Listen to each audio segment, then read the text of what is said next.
Hi കൂട്ടുകാരെ, എന്തൊക്കെയുണ്ട് എല്ലാവരുടെ വിശേഷങ്ങൾ? സുഖമായിട്ടിരിക്കണോ? ഞാൻ ഇന്ന് ജ്യൂസും ഒന്നല്ല നമ്മൾ ഉണ്ടാക്കുന്നത്. ഇന്ന് പ്രത്യേക ഒരു മലബാറിന്റെ ഒരു വിഭവമാണ് കേട്ടോ. അപ്പൊ നമുക്ക് ഉണ്ടാക്കി നോക്കിയാലോ? എല്ലാവരും ഫുഡൊക്കെ കഴിച്ചോ? അപ്പൊ നോക്കാല്ലേ. അപ്പൊ ഇതാ നമ്മൾ തുടങ്ങാൻ പോവാൻ കേട്ടോ നമ്മളെ സംഭവം.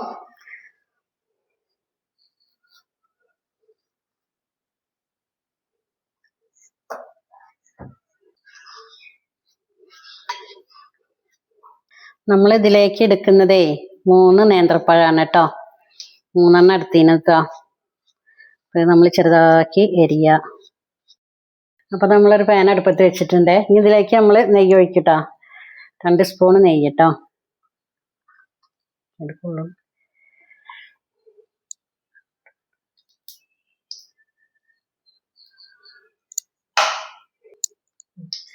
അപ്പൊ നമ്മൾ ഇതിലേക്ക് അണ്ടിപ്പരിപ്പ് മുന്തിരി ഇട്ടു കേട്ടോ.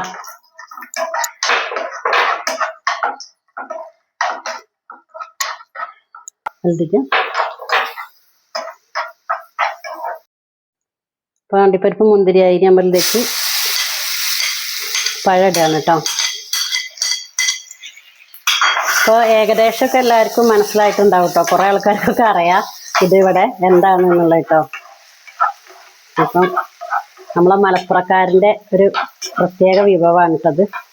എന്താ പറയണ്ടത്?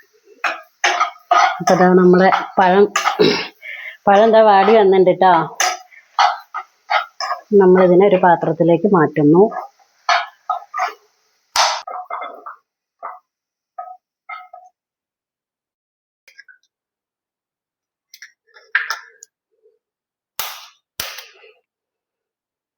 അപ്പം ഇതിലേക്ക് നമ്മൾ 3 മുട്ടയാണ് കേട്ടോ എടുത്തിരിക്കണ.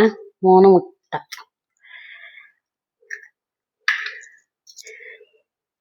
ഇനി നമ്മളിത് 3 മുട്ടയും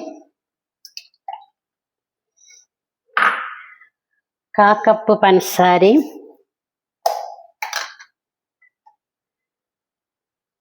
1/4 കപ്പ് പാലും പിന്നെ ഏലക്കാപ്പൊടി കേട്ടോ. ഏലക്കാപ്പൊടി ആവശ്യത്തിന് എടുത്താൽ മതി. അപ്പം നമ്മളിത് അടിച്ചു വെച്ചാൽ ഇതിലേക്ക് ഒഴിക്കുകയാണ് കേട്ടോ. നമ്മളിത് നല്ലോണം യോജിപ്പിക്കണം കേട്ടോ. അതിലേക്ക് നമ്മളൊരു നുള്ളു ഉപ്പ് കേട്ടോ.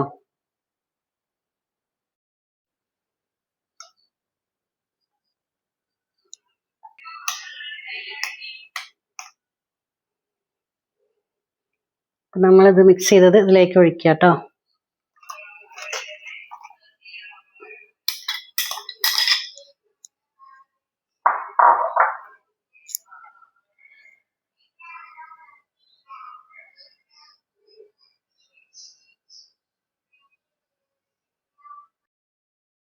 ഇങ്ങനെ ഇടുക.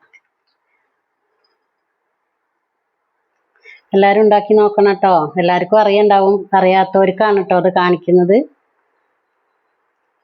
ഒരുവിധ ആൾക്കാർക്കൊക്കെ അറിയണ്ടാവും. അപ്പൊ ഇതിന്റെ പേരെന്താണെന്നറിയോ? കായ്പോള. കായ്പോള എന്നാണ് കേട്ടോ പേര്. മലബാറുകാരെ ഒരു സ്പെഷ്യലാണ് കേട്ടോ കായ്പോള. അപ്പൊ ഇതെല്ലാവരും ഇതാണ് നമ്മുടെ കായ്പോള റെഡി ആയിട്ടുണ്ട് കേട്ടോ. കായ്പോളയാണ് കേട്ടോ ഇതിന്. അപ്പോൾ ഇത് റെഡി ആയിട്ടുണ്ട്. എല്ലാവരും ട്രൈ ചെയ്ത് നോക്കണം. നല്ല ഫുഡാട്ടോ. നല്ല കഴിക്കാൻ നല്ല ടേസ്റ്റാണ്. ഇപ്പോൾ നോമ്പുകാലത്തൊക്കെ പ്രത്യേകിച്ചും പിന്നെ കുട്ടികൾക്കൊക്കെ നല്ല ഇഷ്ടമാവും കേട്ടോ. അത് പറയേണ്ടല്ലോ, എല്ലാവർക്കും അറിയണ്ടാവും. പക്ഷെ അറിയാത്തവർക്കാട്ടോ ഞാൻ പറഞ്ഞിരുന്നത്. നല്ല ടേസ്റ്റ് ഉണ്ടാവും കേട്ടോ. അപ്പോൾ ഇതെല്ലാവരും ഉണ്ടാക്കി നോക്കണം. അപ്പോൾ എൻ്റെ വീഡിയോ ഇഷ്ടമായാൽ ലൈക്ക് ചെയ്യണം, ഷെയർ ചെയ്യണം, കമൻറ്റ് ചെയ്യണം, സബ്സ്ക്രൈബും ചെയ്യണം കേട്ടോ. അപ്പോൾ ഓക്കെ ബൈ. അടുത്ത വീഡിയോ ആയിട്ട് നാളെ വരുന്നതായിരിക്കും. Okay bye.